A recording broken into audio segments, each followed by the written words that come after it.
சூரிய பகவான் ஒளிமுகம் காண அங்கு கற்பக தருவின் நெற்றியில் மலரும்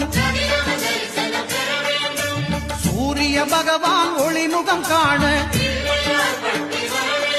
அங்கு கற்பக தருவின் நெற்றியில் மலரும்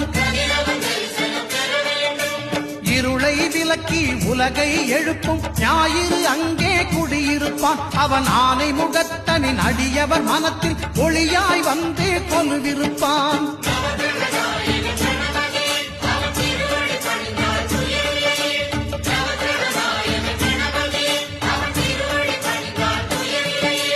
ஒன்பது கோளும் ஒன்றாய் காண